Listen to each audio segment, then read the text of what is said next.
Well, once again, man, you guys have outdone yourself packing the house on a cold front night. It's cold, cold, cold as it gets out there. It's a miserable day on the water today as far as the temperature goes.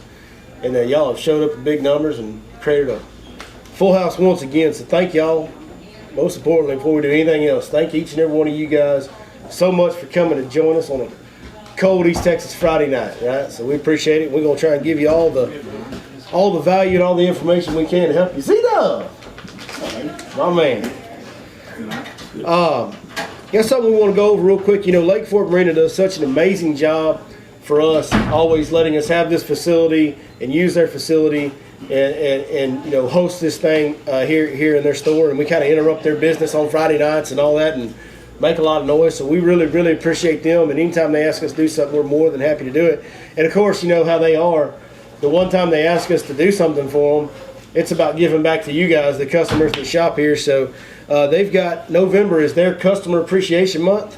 I think they do this every year. Yeah. But yeah, they do it every year, right? But so November, they got it going on the entire month. $58 rooms, 25% off tackle, gifts, and clothing. So that's crazy. 25% off. 25% off tackle, gifts, and clothing, which means they're probably losing money on most of that tackle down there. So some of it, yeah, because like it's one of those deals that tackle industry don't have real big margins. Even if you're not gonna use it in the next few weeks, months, you might go down there and buy it up. Yeah, you might want to get it now because it ain't gonna be no cheaper than what you're gonna find it now. That's right. That's absolutely right. So it's cheaper than a Black Friday tackle warehouse sale. Like I said, I just found it kind of ironic when Dana asked me to do this earlier today. I'm like, the one time she asked me to do something for her, it's about doing something for y'all. So it's just an amazing place. I can't say enough about the facilities here. It's the best lodging we got out here, hands down. Got a great restaurant right across here. Got great boat ramp. You know, everything you could ask for in the marina facility. So we really appreciate them. And y'all show them some support. Get down there and take advantage of that sale. Get your wacky worms now. Get your wacky worms now. Oh, wacky watts. Another big announcement tonight. These are in. So if you I don't know if any of you guys pre-ordered them that are here. I know some of y'all did maybe, but we had quite a few pre-orders. But our shirts that were made by Grunt Style, which is a great company, American company run by veterans. Nothing but veterans work there. So it's an awesome company that we're proud to partner with on these shirts. They helped us make. We put a little patriotism in the shirt. Y'all can kind of see the back of them as well. So we flagged it out with American pride like we like to do. And those are available at yourlakeforkguide.com. If you want to order some, you can order those there. If you're here tonight and you're interested in getting one, we got them in this color and we got them in white with black and gray print. So I do have some tonight if y'all want to buy them tonight in person. I've got them with me downstairs. So let me know after the seminar. All right. That brings us to the moment we've all been waiting for. Drum roll. We got one of my favorite guests. Y'all have seen him from time to time if you followed the content that we create. Saw him last week on the channel. You've seen him in a couple seminars before, and I try to get him up here every chance I get. He's a busy man. He's a game warden. He also owns and pretty much solely operates a bait company that makes a lot of great baits. I think it is, in my opinion, the best selection of quality swim baits in the country. He's obsessed with swim baits. He's the best swim bait fisherman I've ever known. And he's going to talk to us and give us as much information on fishing swim baits tonight. Mr. Heath Taylor from Smash Tech Custom Baits. Man, thank you for coming. Appreciate it. Yeah, we're gonna kind of run the gamut, I guess you'd say, on. Come on, get out of your way. On different swim baits and different things. It'll give me a place to put these things down. You know, when people talk about swim baits, like I said, the reason Smash Tech even came, you know, about was my obsession with swim baits. Back when I was some of these guys' age, you know, high school, and it just kind of kept growing from there. And it came out of a kind of a necessity to make stuff that I wanted the way I wanted it. And it just grew and grew and grew every year from there until I got to know Cameron here at Lake Fork Marina, Miss Dana's son, and he I'd showed some swim baits to him that I'd poured, and he said, "We'll stick some up here and we'll sell them." Well, ended up selling all the ones that I brought him, and he called and asked for more, sold all them out, and then we kind of did that for a couple of years and decided to go ahead and turn it into an actual company. So Smash Tech was kind of born out of that. This is the first place that ever sold any of my swim baits. So I will always kind of have a warm spot in my heart for Lake Fork Marina and the folks here. They've always been really good to me. So anytime I get a chance to come up here and do stuff like this with Billy and kind of help out, I'm all for it. Right now, a lot of people don't think swim baits. It's getting to be, today felt like winter, even though it's still kind of fall. Today was not a textbook swim bait day. I fished this morning, and I threw a swim bait a little bit. Got a couple that bumped it, just wouldn't commit to it. Today was probably the worst conditions you could probably try to just stick with a swim bait. Post front, water temperature probably dropped. In the little lake we were fishing, I would bet it dropped probably 5 to 7 degrees, from yesterday morning, and then all that cold rain, and then today. So if you get a really big cold front comes in like that, it's not going to be your number one best option, on a condition like that. Now, once everything stabilizes, and say you have stable weather, even if it's cold weather, for a string of days, or you have a warming trend, that's when you can pick the swim bait back up in the fall, winter time, and all the way through the winter into spring. Some of my best days for swim baits have come actually. You'll catch some of those January, February days where you get just a weird string of really warm weather for like 5 or 6 days, and it warms the shallows up, and it almost fools those fish into thinking spring's coming. Well, they get real active because say the water temperature has been in the 40s for a month. Well, all of a sudden you get a string of 70-degree days, and it doesn't get hardly out of the 50s at night. That water just warms up, and it doesn't cool off at night, and those fish can really eat. I don't know if y'all remember the video me and Billy did. It was actually this February on Monticello, before they closed Monticello. It was on one of those deals where we had a week of really mild, warm weather, and we were able to go out there, and all those patches of hydrilla were out in that basically a spawning flat, and we were able to catch some really good fish, throwing the weedless poacher and a couple of other big swim baits. So don't put your swim baits up through the winter time. A lot of people think it's mainly a springtime technique. Yeah, that's when you see everybody throwing swim baits, is in the spring. But I'm going to have one tied on year round, whether it's a bigger swim bait, whether it's a smaller finesse type swim bait. I'm going to have one tied on. Usually I have more than one tied on. Like today, I had probably 4 rods with a swim bait. Then I had a chatterbait on one, and I had a trap on the other one. I ended up catching them on a chatterbait today, just because that's Mr. Wilcox. I filmed with him today for Honey Hole, and he caught them on a square bill, and I caught some on a chatterbait. Reaction type baits. Whenever you go from warm weather to all of a sudden you have a real big cold front, a lot of times you've got to go to those reaction type baits to get bit, or go way on the other spectrum and go real finesse. Swim baits as a whole are not a reaction bait. A lot of people will kind of get in their head that they want to throw out there and fish it like you do a spinnerbait or a crankbait or a rattle trap and fish it fast. Especially the bigger swim baits, your 5 to 7, 8 inch swim baits, you're not getting a reaction bite for the most part. You're getting they're eating it. They're tracking it. They're wanting to kill it. You're throwing it out there and you're moving it slow. It's just moving slow through the water column. Most times it's just a slow, steady retrieve. Whereas a trap or a chatterbait, you're ripping it out of the grass, and it comes right in their face, and then they just hit it out of instinct, and you can make them bite when it's really cold.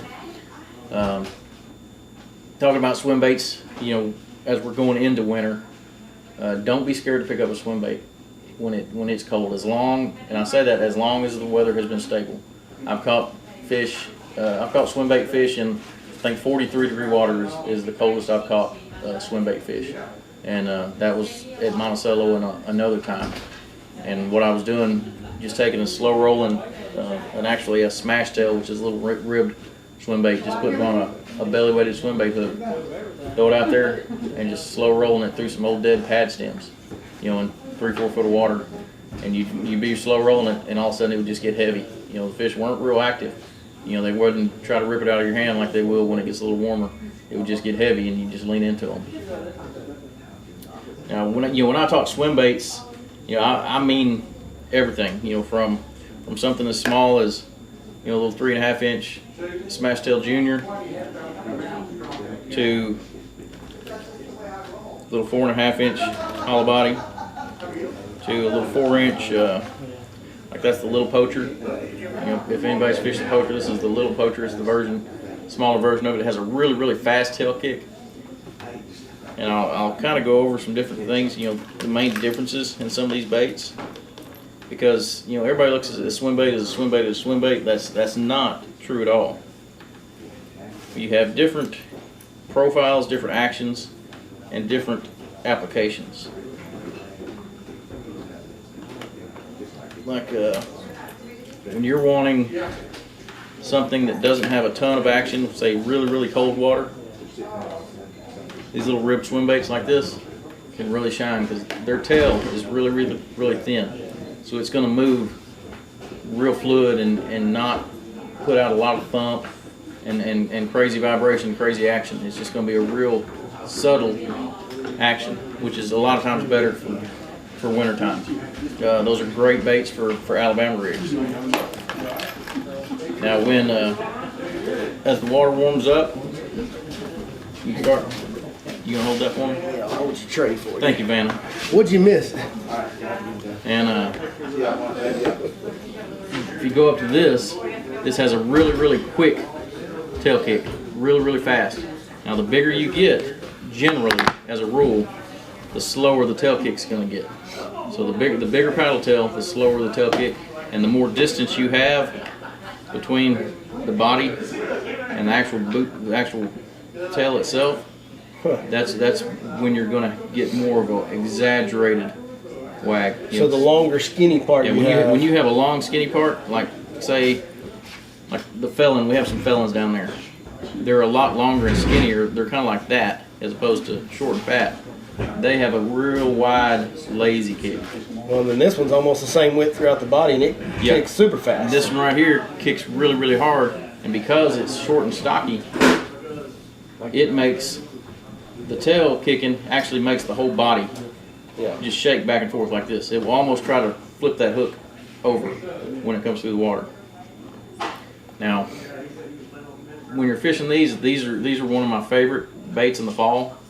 This has actually had a couple bites on this today.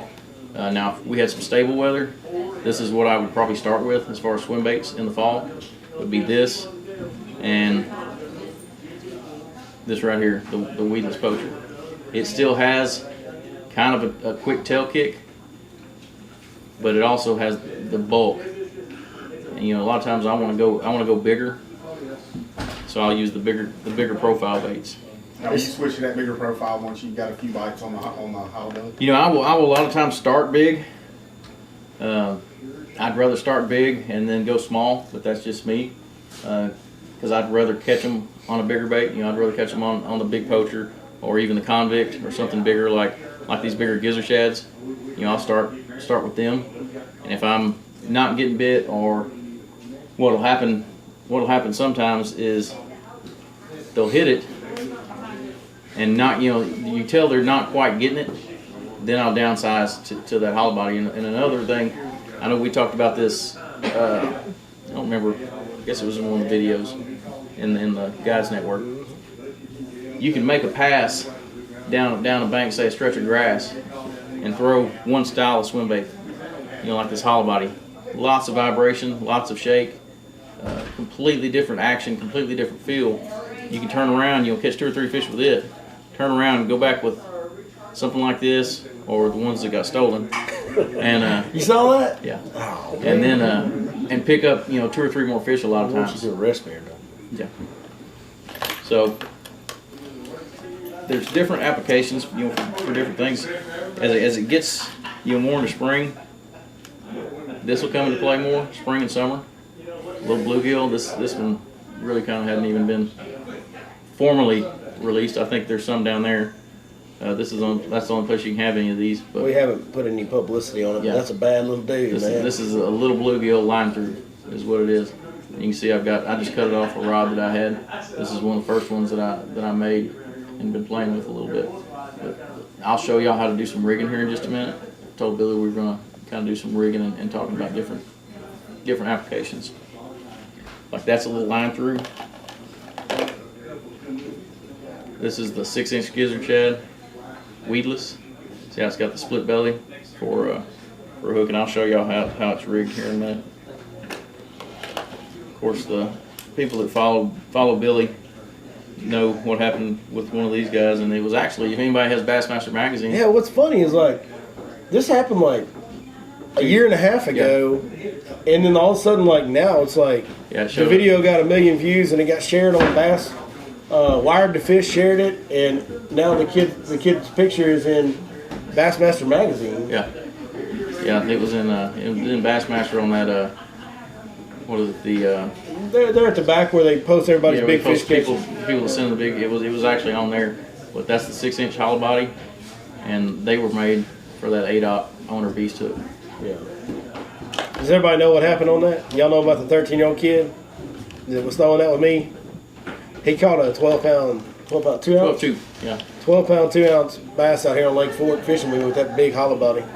It's a bad dude. And second biggest fish anybody's ever caught me on Lake Fork, man. It's a big old giant fish. And the thing about those hollow bodies, where these other baits, you don't feel them as much. These hollow bodies, the way they're designed, it's almost like throwing a chatterbait, because they will sit there and make your rod tip tremble almost like you have a chatterbait. That's exactly right. I tell people all the time, it's just about like having a weedless chatterbait. Just about. Now, we're going to talk about the differences and a couple little tricks that I do. First of all, here's a little trick with. You need these? Not for now. Just hang on to them. All right. Now, I can't remember do you remember if the 5-aught flashy swimmer comes with that little bitty pin? Mm-hmm. It does. Yep. Okay. It's the same one. Yeah. Here's the deal. I love owner beast swim bait hooks a lot. That's actually, I designed a lot of my baits around their hooks because I like them. The one thing that drives me crazy is that when you buy, none of the other sizes are this way, but when you buy the 4-aught that goes with this little 4.5-inch hollow body, and it also goes with that little poacher right here. The baby. Yeah, the little poacher. You really got to rename that Baby Shark. Baby Shark? After the song. No. If you'll sing a commercial for it, I will. I'll sing it right now. If you'll name it, I'll sing it right now. I knew you would. I coach a soccer team, an 8-year-old soccer team called the Sharks, so I'm very accustomed to singing the Baby Shark song at this point. All right, there we go. All right, the first thing, when you buy a pack of these 4-aught owner beast hooks, see that tiny little screw lock? They're perfectly fine for something like this. This hook's of course too big for this bait, but it goes with the 5-inch. See how little that nose is? That's perfectly fine for something that's a little skinny profile swim bait. But if you're wanting to fish a hollow body or that little poacher, the first thing you need to do is just unscrew this thing and take it off. Because what it's going to do is it doesn't have enough area to grab hold of the plastic. And you can buy the large owner center pins. You can get them at a lot of these tackle shops, and Tackle Warehouse has them. And all you got to do to replace them is just unscrew the other one, take and screw this one back on.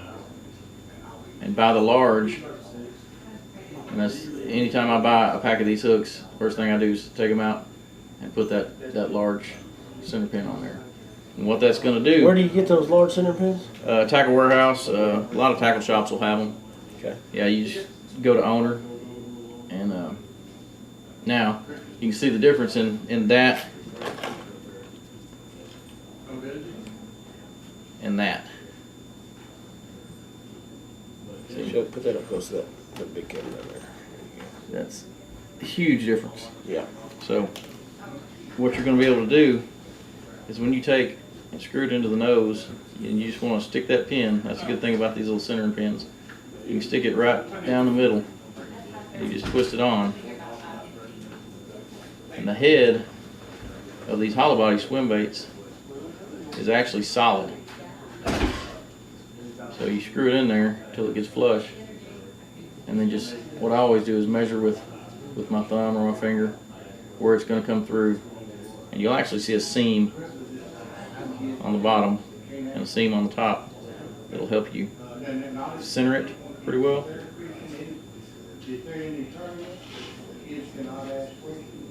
And that way you're good to go, and then you just take and skin hook it like you would a little Texas rig worm.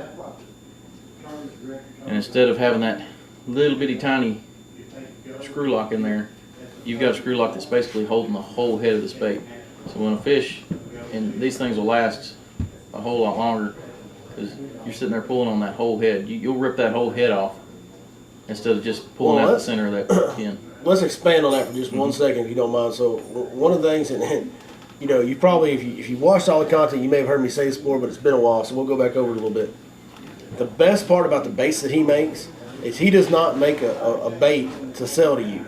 He makes a bait for him to fish in his boat if he was going to fish the Bassmaster Classic, and he wants it to hold up. He's not going to sacrifice a bite getting quality, but other than that, he wants the bait to be as durable and catch as many fish as possible. And other hollow bodies, the reason hollow bodies aren't a popular weedless swim bait is because they tear up. They're real thin. They got all that air in the middle of them, and the heads aren't real dense, and they just tear up.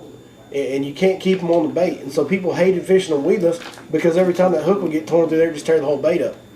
Well, he has more plastic in the head of his. He's got a solid head and not just, you know, as soon as you go through the plastic, it's hollow on most of them. This one has a solid head, so that bait will actually, you can fish one bait and catch, I don't know, I mean, sometimes 10, 12, 15 fish on one swim bait. I had one back when I was first messing with them, and they were born out of basically necessity because I loved fishing hollow body swim baits, but I hated fishing hollow body swim baits.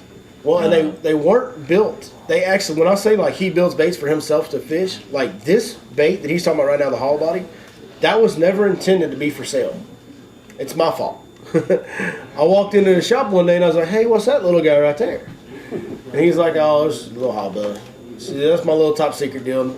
So I knew when he said that's my top secret deal and he wasn't selling it, I'm like, oh, wait a minute. Well, there must be something to this. So I was like, I talked him out of some. And yeah, I had been using those Lucky Strike Bass Magic hollow body swim baits for a while, and caught a bunch of fish on them. But you catch one fish and the whole nose would just blow out. Yeah. Because the nose only had about that much plastic, and I was like, there's got to be a better way to get that kind of action and that kind of profile, and not have to reposition your screw lock every single fish, because you're sitting there having if y'all fish those kind that have just a little skinny nose, y'all know exactly what I'm talking about. You catch a fish, the nose is off the bait and it's just hanging by the hook. Well, then you've got to try to figure out another spot to screw it in and try to move it around two or three times. Where it's not too far sideways and it'll still run straight. To where finally, after a couple fish, you're just done with it and you throw it at the bottom of the boat. Yeah. Well, I got sick of that, and that's why the head all the way to the back where the as far as the screw lock will go, and actually a little bit further, all the way to there, is completely solid. So, and what's ironic about that is it puts more weight, just ever so slightly, but it puts more weight into the head of the bait. And after fishing other hollow bellies my whole life, and I fished hollow, I used to use the Young Money minnow a lot. I love fishing that one weedless. Caught a lot of big fish on it. And so when I saw this one, I knew right away when I saw this bait and saw that he had a bigger one. I mean, I don't want to say I called the shot, but I kind of told you what was going to happen whenever I saw this bait. I knew we were going to catch big fish on this bait on Lake Fork with these hollow bellies because I'd fished Young Money minnows, but they were such a pain to deal with on the hook. And then when I saw this one in the water, that extra density in that head, that extra plastic, adds just a little bit fractional more weight, and it creates even more head and body vibration because it acts like a counterweight to the tail kicking. So now I've got a bait that holds up better, and it has more action. It does. The thing about a hollow belly is the whole thing wiggles. Well, this one wiggles better than all the rest of them do, and it holds up better. Like it's a win-win-win. I don't know if that's the thing, but win-win-win. Y'all know about that? Anyway, tough crowd tonight. Yeah. But yeah, no. When I saw that, I even told him. I said, "Man, I'm telling you right now, Heath." I said, "All these guys throw these big swim baits out here, and nobody's throwing a hollow belly." I said, we are going to whack some big ones. And we got on a roll there that first year when they got up shallow. The first time I had this bait where it was, Yeah, he was sending I was sending him pictures every single morning. every morning of something over 8 every morning. Yeah, it was unbelievable. So this hollow belly it's not always the answer, but when it is the answer, it sure is the right answer, man. It's so good. Yeah, and another little deal while we're kind of still talking about the smaller stuff. A lot of different companies make them, and this is very relevant to this time of year. This is something you can throw shallow and deep right now both, because I know there's still a shallow bite going on. Is an underspin. I think 6/6 makes a good underspin. I think this one's a sand tone. Yeah. A lot of different companies make this and the flashy swimmer, both. There's a lot of good swim bait jig heads out there. The one thing that I'll say on behalf of 6 Cents is their swim bait jig heads come with a screw lock down the shank of the hook. Mm-hmm. It's a little more labor intensive, a little bit more time consuming to get the swim bait on there.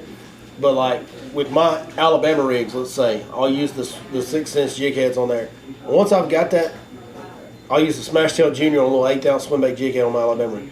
Once that's on there, I don't have to change those baits on my Alabama rig. Like they might be on there for a month sometimes. Like with that screw lock on there, it just holds that swim bait on there. It just does not come off. I had a friend of mine that actually owns a tackle shop, and he was throwing the Smash Tail Juniors on an A rig, with some hooks with some good keepers on them, and he was like, he's like, hey, you might ought to try to do something a little different with those Smash Tails. I was like, why is that? He's like, well, I caught like 21 fish at Rayburn this weekend, and I think I changed 2 baits. And I was like, well, that's the way it is, He goes, well, he said, you're not going to sell a whole lot because people don't need to buy a bunch more. I said, well, that's the way I want it. That's the way I want to fish it. I don't want to be throwing a A-rig and every 5 casts have to adjust your swim baits. Y'all fish stuff like that. Every 3 casts because you're having to sling them so hard. Your baits are tearing up and sliding down, and fish are hitting them, and you're having to put new baits on. So you go change the baits on Alabama rig, it can eat up a lot of time on you. So that Smash Tail and this little guy, he'll run good on an underspin with a jig head. You can run this out deep. You can even run it over shallow grass right now. Of course, this was a lighter head. You'd want something heavier to fish out there deep. That's a great bait. In the season that we're in. This is a really, really, really good technique when the fish get lethargic and they get, like they are right now today, like they will be tomorrow when you guys are fishing out there. The guys are fishing tournament tomorrow. Really good technique if you're fishing offshore, especially on top of these road beds and pond dams where it's more, more open water, not as much timber heavy cover. You can put these swim baits on a jig head with an underspin blade. I like the 6 Cents when they make them up to, I think, half or maybe a little bit bigger, maybe half ounce, maybe a little bigger. And they've got a blade underneath them. And you get that thing out there and you just let it go all the way to the bottom and you just point your rod down and you just reel it just enough to keep the tail kicking and just enough to keep the bait off the bottom and keep it as low as you can. And guys, I'm telling you, these lethargic fish, that old slow, lazy swim bait coming through there with that blade turning, that's a great technique now. Hey, I'm telling you, that's a great technique. In fact, one of the coldest Bassmaster Classics that we've ever had. I don't know if you remember this one. I believe it was Casey Ashley that won it. Yep. What lake was that? It was one of them like South Carolina lakes or something like that. Oh, wasn't Hartwell, was it?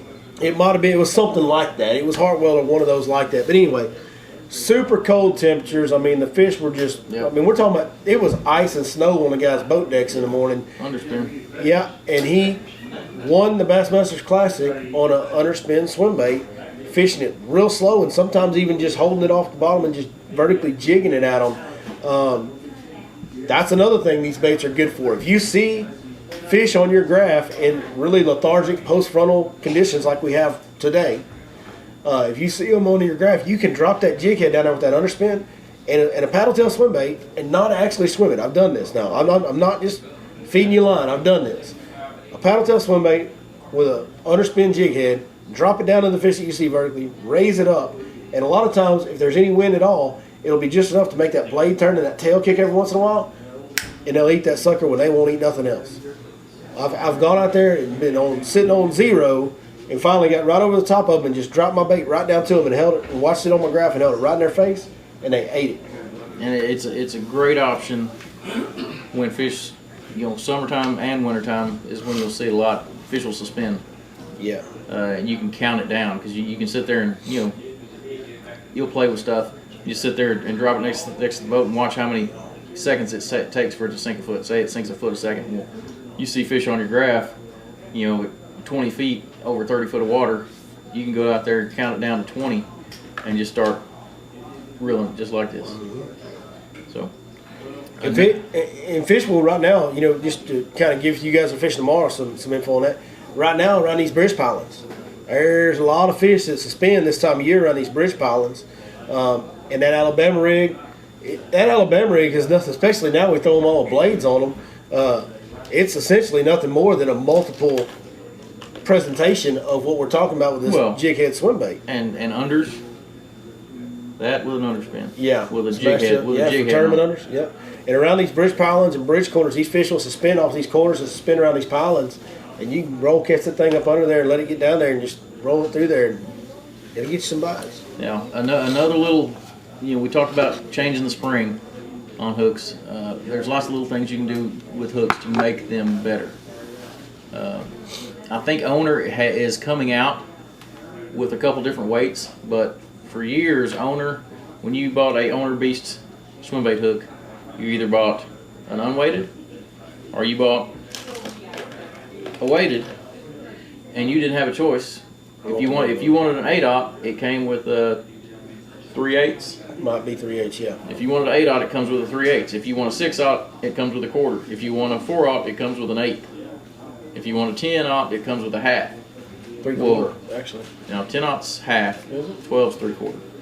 I do know that. Shokar has 3/4. Scirocco has a 3/4 10/0. But so I'm wanting a 10/0. Say I'm wanting a 10/0 hook or an 8/0 hook. This would be a 10/0. Say I'm throwing a convict up shallow. Well, I need a little bit more than a weightless hook because otherwise it's just going to sit right on top of the water and be like a wake bait. Now, used to what we would do a lot of times, we'd take lead suspend strips or lead tape and wrap around it, which, it worked okay, but to get sometimes the fall that you're really wanting, especially this time of year, sometimes you're fishing, springtime, you can get away with the tape a lot of times because you might be fishing 3 foot or less. Well, right now, a lot of time those fish are going to be on the outside of that grass edge, and that grass edge may be in 5-6 foot. Well, I want to be able to let it get down there and it not try to rise up quite as much.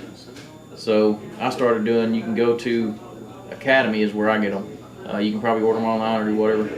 And basically go to the hooks and weight section and look for rubber core sinkers. And all that is a split sinker with a piece of rubber in it. And it just so happens you can take this, and I always do it on a workbench, so it might be hard to do here, but any table you can do it very easily.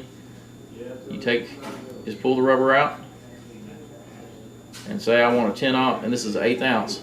They make them an 1/8, quarter, and so on. They make different sizes. So if I want to make an 1/8 ounce 10/0 hook or an 1/8 ounce 8/0 hook, you just take that, and when you take that rubber core out, it leaves a gap that's just about the size of one of the wires of this hook.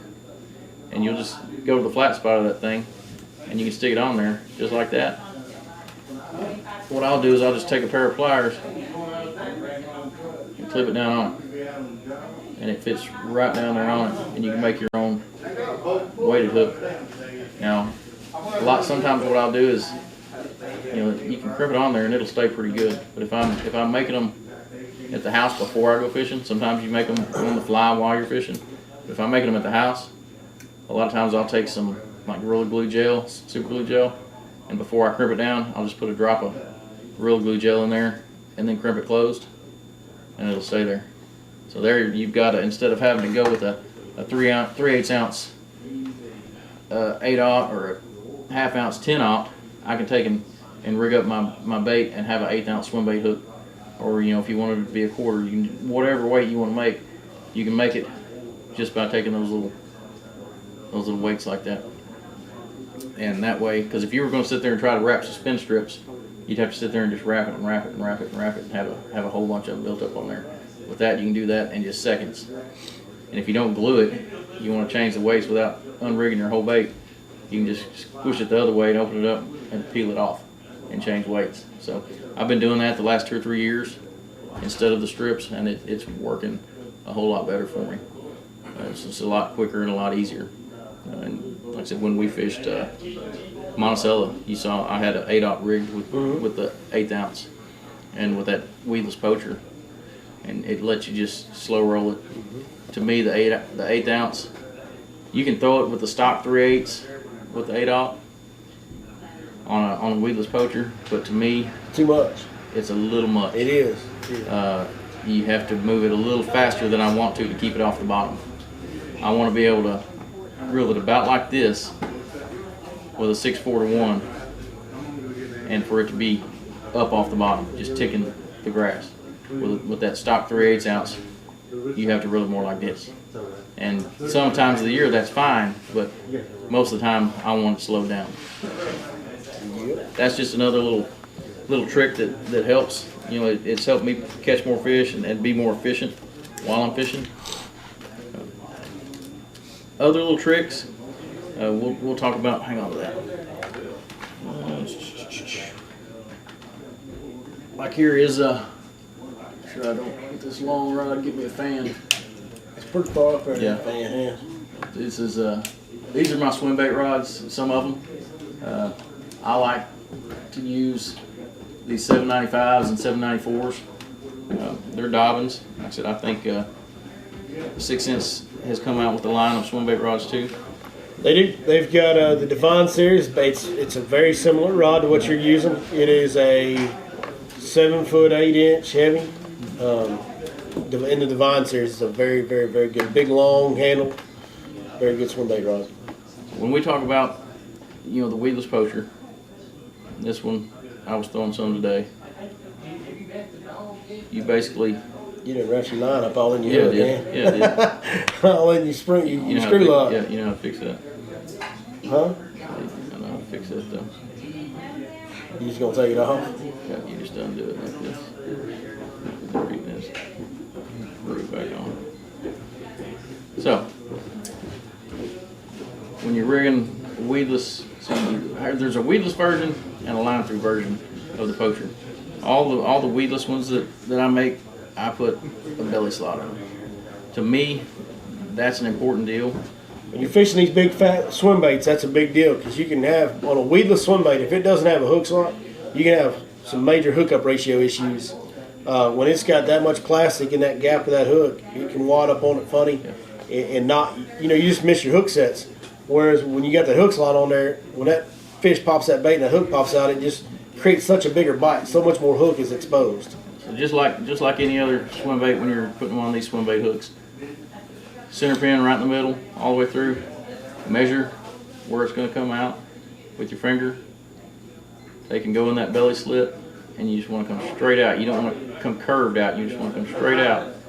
Pop it out the top, and the way that hook will lay, it will lay perfectly on top of that bait, and you just want to skin hook it back in there. Now you can run them stock, just like this, on this poacher.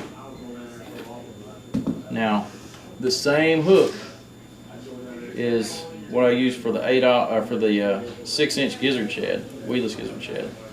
And you do this also for if you're going to throw the 7-inch weedless gizzard shad, or you're going to throw the 5-inch weedless gizzard shad. I don't know. I do this. I don't know if this is the way you do. I know you throw Little Gary. I do. I do.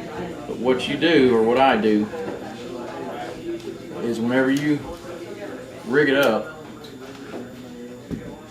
it's going to stick, and I've probably already done this one because I'm fishing with it. Yeah, I've already done this one. When you rig that 8/0 in that weedless gizzard shad, that's a 6-inch weedless gizzard shad with an 8/0 on the breech hook. That weight fits up kind of in the belly, just like that. Now, I'll rig one up for y'all. Grab that 8/0 hook right here.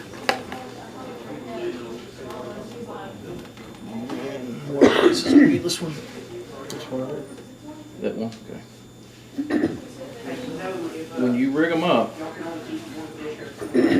and you can do this with several different styles, but this one in particular, same thing. Center it right in the lips. Screw it in.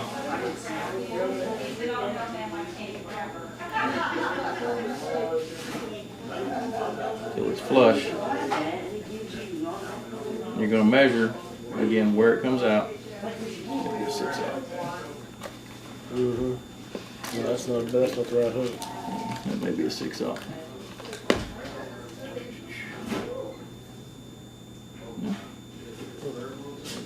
But measure and stick it straight through. But if you'll notice,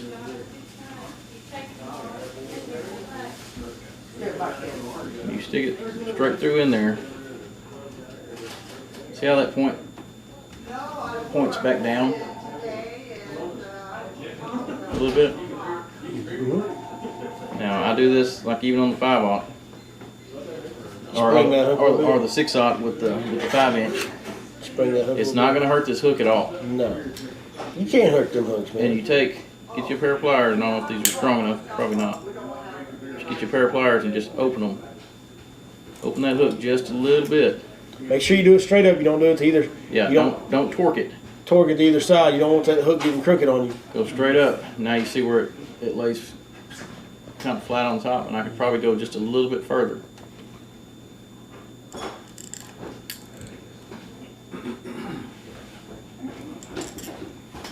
And if you go too far, you can just fix it. Now it's laying straight flat on top of that bait. You're not going to hurt the hook. And then you just take and skin hook it back in there. For all my guys that are tournament fishermen, I want y'all to take note of something right now. Y'all see how detailed he is with all this stuff? There's a reason he's the best swimbait fisherman I've ever known. Because he knows every little detail about how the hook lays, about what screw lock to put in there, about how each tail makes the bait kick. Like what I always tell people when they want to ask me how do I get better at fishing, it's pay more attention to details. That's the number one thing you can do. Whether it's where did I get that bite?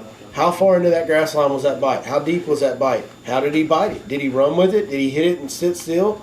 Like all these little things can help you catch more fish. And when it comes to dialing in a technique, all this little stuff that he's telling you, I mean, it all matters. listen, you guys are all out here having a great time high school tournament fishing. It's awesome. Some of you guys out here weekend tournament fishing, it may not be that serious of a deal for you. You may not want to be that serious with it. It may just be more of a fun thing, and that's fine too. Like that's great. But if you want to be serious with it and you want to be as good as you can be, like you got to get to these details where if you think that Ott Defoe and Jacob Wheeler and Greg Hackney don't know every single strand on every single jig and why it's there, I promise you they do.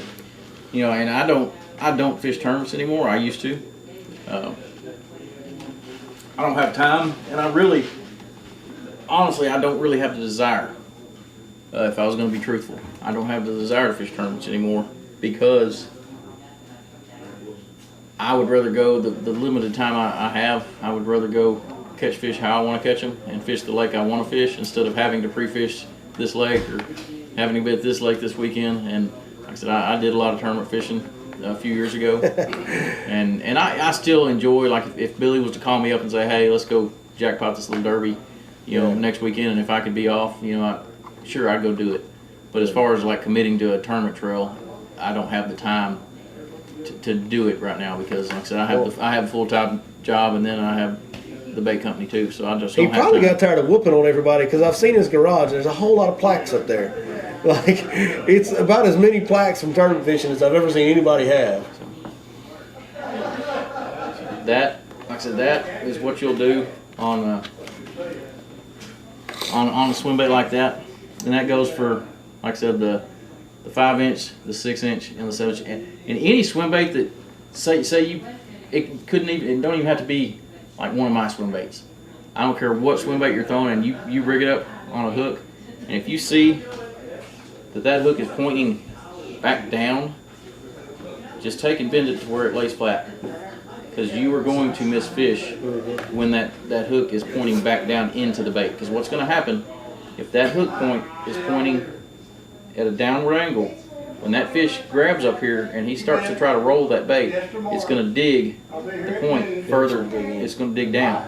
You want it pointing straight out to when you can skin hook it to when he eats it, it's going to compress and pop straight out, and you're going to have all that bite to hook him with. That's right. So it's a big deal. You know, a lot of people just grab it out of the package, throw it out there, and that's fine. But to get the profile that I wanted on these, and to get them to match up with these owner hooks, you just have to tweak them just a little bit, because the way they're made, they kind of come back on themselves a little bit. But they have the good gap, and like I said, I like the center pin and everything. So that's basically weedless.